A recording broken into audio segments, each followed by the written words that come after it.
Greetings. Welcome to our April 26th, 2020 session of the Auditorium Bible class for Pilgrim Church.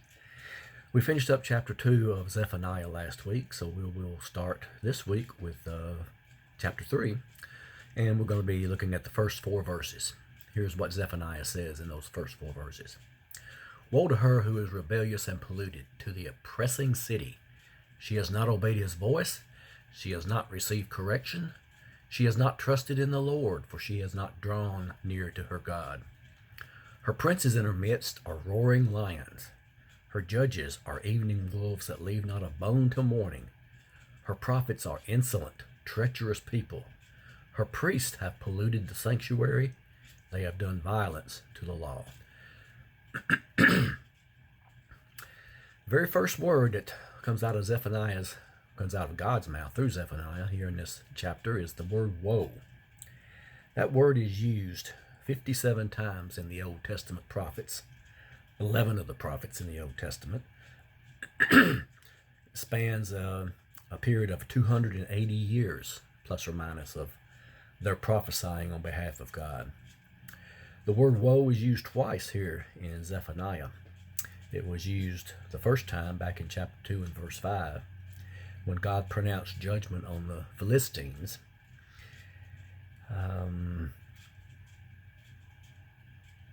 now here in the beginning of chapter 3, to whom is this woe directed? Well, we see from the reading it's directed toward a city, an unnamed city. So how to determine which city in particular God is directing this woe toward? If you remember last week, chapter 2 wound up with God pronouncing judgment on Assyria, and more specifically the Assyrian capital city, Nineveh.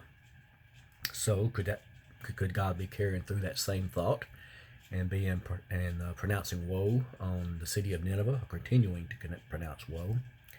Well, if we look further in this passage we just read, we see that Zephaniah refers to judges, prophets, the sanctuary, the law.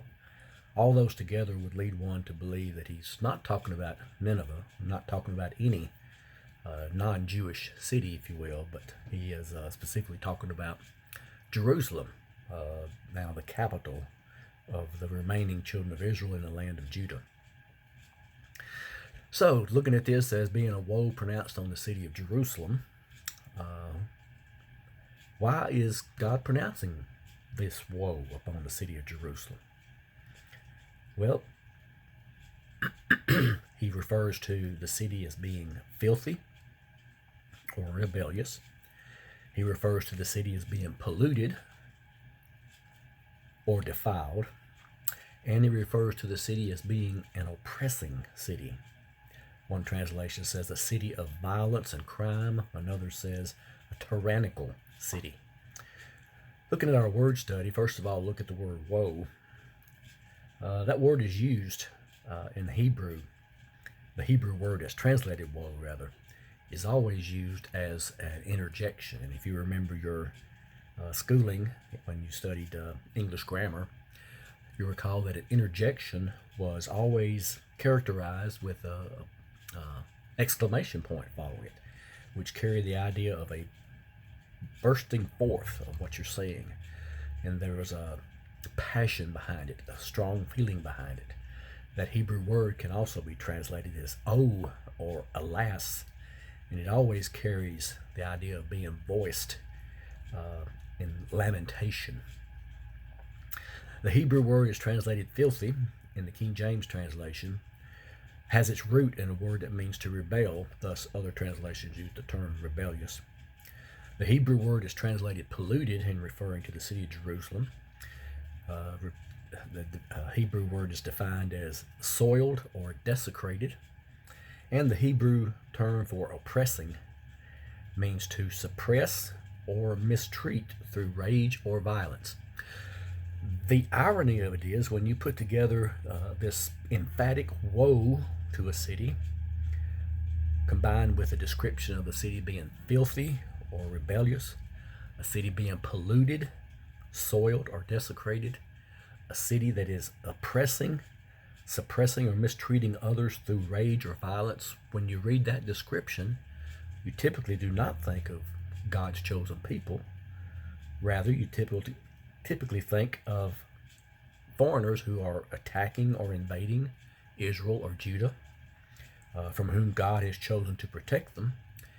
And you also typically think of nations about whom Israel has been warned not to seek to adopt their laws and customs over those that God has set forth for them.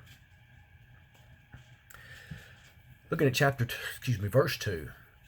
When we read verse 2, it's very reminiscent of going back to chapter 1, when God talked about a list of things that he was pronouncing he was going to do. He said, I will, I will, I will, some 11 times, things that God professed he was going to do. Well, here we have 4 statements very similarly like that, talking about Jerusalem, talking about why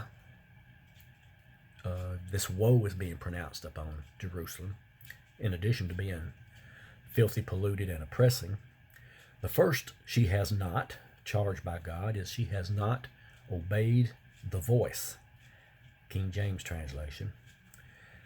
The Hebrew word for obeyed here refers to the something that has been heard, with the implication that it's heard attentively, and there's a purpose to respond appropriately. Interesting enough, this same Hebrew word back in chapter 2 in verse 8 was translated as heard when God said, I have heard the taunts of Moab, when he was pronouncing judgment on the 4 different areas that surrounded Jerusalem. Jerusalem has not obeyed the voice. The Hebrew root for that refers to call aloud. And interestingly, that Hebrew word to call aloud can adopt a range of approaches. It can be anything from very lightly to peacefully to a proclamation, even on up to a thunderous yell. Regardless of what voice God uses there, lightly, peacefully, proclamation, thunderous yell, to call aloud Jerusalem.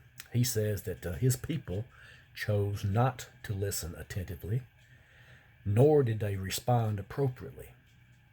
And this is instructions from God personally, or through his law, or through his prophets, down through the history of God's relationship. Secondly, he says that Jerusalem has not received correction.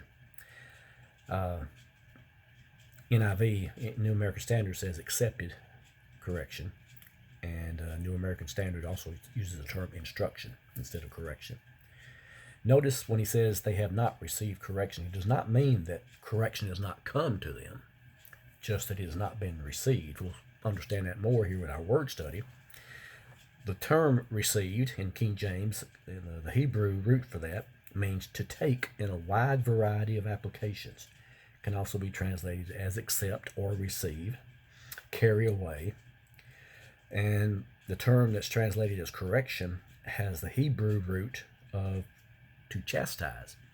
And that term to chastise has 2 aspects to it. One, to literally chastise with physical blows, or secondly, to figuratively chastise with verbal words. The implication for either one of those is that it's for the purpose of instruction toward proper behavior. In our vernacular, that would be the term discipline. The Hebrew word that's translated discipline, which we run across several times in the book of our study of Proverbs, it actually leans toward the idea of instruction being the motivation behind the discipline. So God says that Jerusalem has not obeyed his voice. Jerusalem has not received correction. Thirdly, he says Jerusalem has not trusted in the Lord. Trusted is used in all the translations I used in my reference study. It has a root in the word that means the idea of running to someone or something for refuge. It's associated with confidence, with surety, with security, with hope, not in yourself, but in the one to whom your trust, or in whom your trust has been placed. He says Jerusalem is not trusted in the Lord. That in the Lord there, that's that in the Hebrew, that's that tetragrammaton that we've referred to many times back in our study of Proverbs especially. The transliterates to the English letters JHVH, which we typically refer or pronounce as Jehovah or Yahweh. The literal translation of the word means the self-existent, eternal one, referring to Jehovah God. What's the significance of God using that term, that they have not trusted in the Lord? Well, the Lord, Jehovah, Yahweh, is the covenant name of God with toward his chosen people. It has a legacy that goes back centuries. Covenant, of course, in the Hebrew we understand to be a compact, and there are several implications that you run into when you talk about a covenant. Number one is there's a minimum of two parties involved. Each party can be either an individual or a group. And if one of the parties should be a group, it can be a family, a tribe, a city, a nation, a race, etc. The second implication of the idea of a covenant is that both sides in this compact have expectations of what will accrue to each one from this covenant. The third implication is that both sides can expect to have promises that are made from the adjoining side. And then finally, the implication of the covenant is that many times there are warnings, specifically from the initiator of the covenant toward the initiator's partner in the covenant. So when God says that Jerusalem has not trusted in the Lord, and when he uses that covenant name of Jehovah, he is emphasizing that Judah's lack of trust is actually a strike against his most intimate relationship with his creation. And that lack of trust is exacerbated by the fact that in this covenant, God has never given Israel or Judah any reason for such lack of trust. We'll expound on that some in verse 5 next week. The fourth way that God says Jerusalem has not, he says Jerusalem has not drawn near to her God. He saved the worst, most offensive charge for the last. All five translations use that same phrase, has not drawn near to her God. Drawn near to in Hebrew means to approach. Literally means to bring yourself near. Don't miss that. Notice, to bring yourself. The initiation and the continuation of this drawing near is the responsibility of God's people. What about the completion of that drawing near? James talks to Christians about that same concept. And he says when we initiate and we continue this drawing near, he gives a very definite consequence. James says, draw near to God, and he will draw near to you. The same thing could have been true of God's people in the Old Testament. Had they drawn near to God, God would have drawn near to them, just as he had promised in that covenant we just talked about. Jerusalem has not drawn near to whom? To her God. Notice the pronoun, her God. Again, that is a reminder of that special, intimate relationship that God had intended for it to be. The term that's translated God here is not the same one we talked about when we talked about not having trusted in their Lord. This Hebrew word is translated God here refers to a supreme deity, the object of a people's worship. So let's contrast these last two things that God said Jerusalem has not done. He says they have not trusted in their Lord. he says they have not drawn near to God. By not trusting in their Lord, God says they have broken the trust that was promised to them by their loving covenant partner. They have broken a legal relationship initiated by the covenant. By saying Jerusalem has not drawn near to God, he says that they have failed to respond to the only true worship-worthy being. And in doing so, they have failed a spiritual relationship.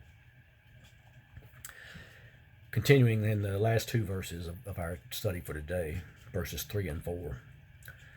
Her princes in her midst are roaring lions. Her judges are evening wolves that leave not a bone till morning. Her prophets are insolent, treacherous people.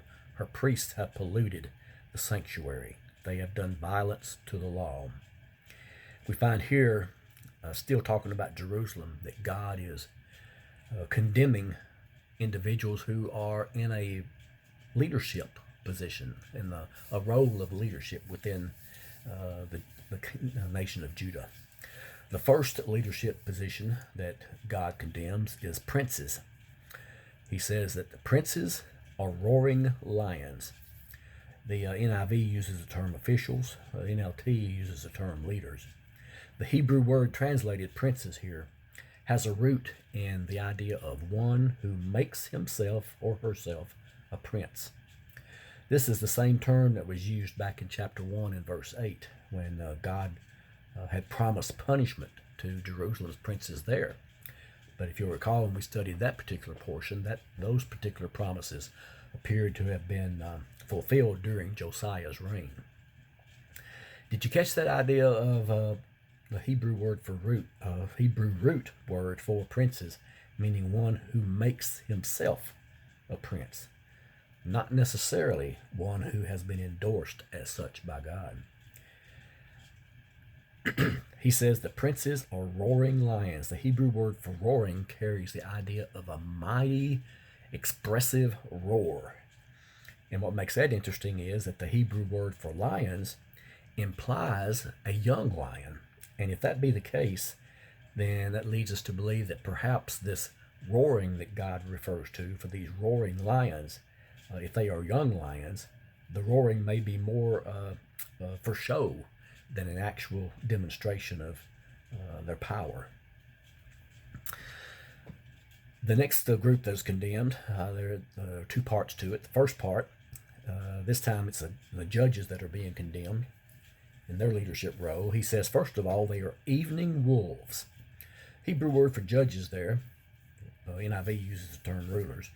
The Hebrew word here is one who pronounces a sentence for or against. And if you talk about someone that pronounces a sentence, there are two implications here. Number one, it's implied that the sentence that's being pronounced is based on the rule of law. And the second implication is that it's assumed this sentence that's being pronounced will be impartial, based on the rule of law.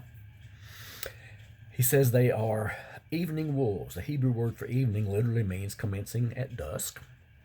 And the Hebrew word for wolves is very interesting. The Hebrew root here means to be yellow. And the only thing I can determine is that perhaps this morphed into a term for wolves due to the yellow coloration of their eyes. Interestingly, this same term is used a couple of times that I thought was of interest. The same term, wolves, was used in Ezekiel 22 and 27, where here Ezekiel uses this term to refer to Israel, and was given as one of the reasons why at that time God was prophesying that he would surrender Israel over to captivity. The same Hebrew word that's translated wolves is also used in Habakkuk. And in this particular case, that's used to describe the Chaldean nation. About 50 years before this prophecy we're studying in Zephaniah, Habakkuk used the term wolves to describe the Chaldeans, the nation whom God would be using to take Judea captive. So we find the wolves, referring to Jerusalem here, has been used in the past to refer also to Israel and to the one of the nations that would be taking them captive. The second condemnation against the judges is that they King James says, they do not gnaw bones until the morrow. Now, in the King James, that wording, the sentence structure is a little bit confusing. It's a little awkward and difficult. If you look at other translations, you'll see that the idea is that it's a description of the veracity of their gnawing, the wolves gnawing on in this case, a human body, to the point that by dawn there is nothing left, not even bones. New King James says they do not leave a bone till morning. The New American Standard and NIV says they leave nothing for the morning. And NLT says by dawn they have left no trace of their prey. When you look at this definition, this metaphor to describe the judges that God is condemning, we see that it underscores that despite what was implied earlier, they certainly do not make their judgments based on a rule of law, nor do they make their judgments impartially. The third group of leadership, people that God condemns, are the prophets. He says the prophets are light and treacherous persons.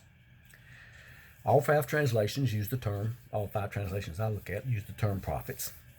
The Hebrew root for this word is someone who speaks or sings by inspiration.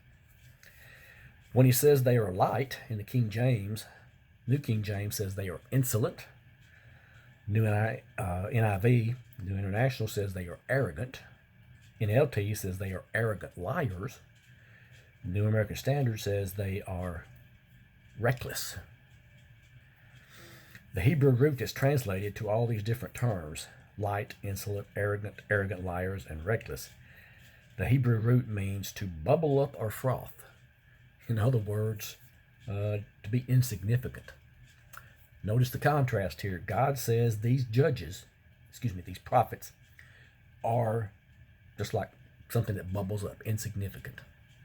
When the Hebrew word behind the idea of a prophet was someone who speaks or sings by inspiration. Very strong contrast, diametrically opposed between what they were designed to be, speaking or singing by inspiration, and what they turned out to be, insignificant. It's just a bubble or a froth.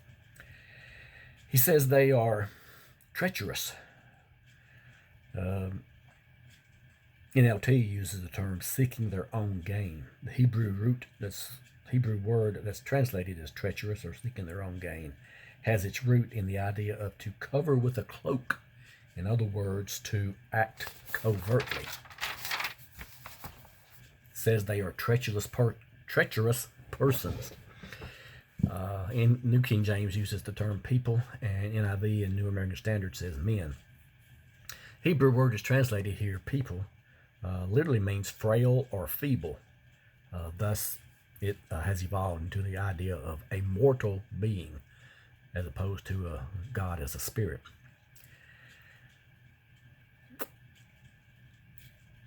And the final group of people that God condemns here are the priests. Once again, there are two parts to his condemnation. First, he says they have polluted the sanctuary. All five translations that I use for reference use the word priests. Hebrew root here is one who mediates between God and mankind in religious services. It's the same term that was used back in chapter 1 and verse 4 when God was speaking against Jerusalem there and promised to punish the priests there who had accepted the ways of their surrounding nations rather than following God. And that punishment apparently was fulfilled during Josiah's reign. He says the priests have polluted the sanctuary. The term polluted here is not the same one that was used back in verse 1 when he described the city of Jerusalem as being polluted. Here, polluted means to wound, dissolve, profane a person, place, or thing. It can also mean to break your word, and it can also mean to initiate driving a wedge of separation between. NIV and New American Standard use the term profaned rather than polluted. New Living uses the term defiled. So what have the priests polluted in this passage? It says they have polluted the sanctuary. New Living uses the term temple here. The Hebrew root for the word sanctuary means to make, pronounce, or observe as ceremonially and morally clean, thus considered sacred. This term, sanctuary, has a deep legacy in Scripture. The exact same term is used to describe the tabernacle during the time of Moses. The same term is used to describe the tabernacle during the time of the kingdom before Solomon. The same term is used to describe the temple during the time of the kingdom constructed by Solomon using plans that had been given to his father David by God himself. The same term is used to describe or refer to the second temple, which was reconstructed following the destruction of Jerusalem. And finally, that same term for sanctuary is used by David in some of his Psalms and to refer to God's dwelling place in heaven. So you can see the deep legacy of the term sanctuary. You can see the sacredness of that idea in God's perception. The second way that God condemns the priests is he says that they have done violence to the law. The term done violence, or disobeyed in the New Living, has its root in the idea of treating malevolently. The law that's used here is the Hebrew root, has a general and a specific meaning. The general meaning is a precept or a statute taught to others. The specific meaning of this Hebrew word is the Decalogue, the Ten Commandments, or a law from God or of God. In fact, the New Living Translation actually translates this as the priests have done violence to God's laws, specifically pointing out God's law is what is being referred to here. So what's the bottom line of God's condemnation of these people in leadership? The princes, the judges, the prophets, and the priests. Well, if you look at the princes and the judges, we find a condemnation against those who are charged with legal leadership of the people. If you look at his condemnation of prophets and priests, we see a condemnation of the people charged with leadership spiritually of God's people. So what's our takeaway from chapter 3, the first 4 verses? Number 1, God paints a pretty sad picture of the capital city of his chosen nation and his chosen people.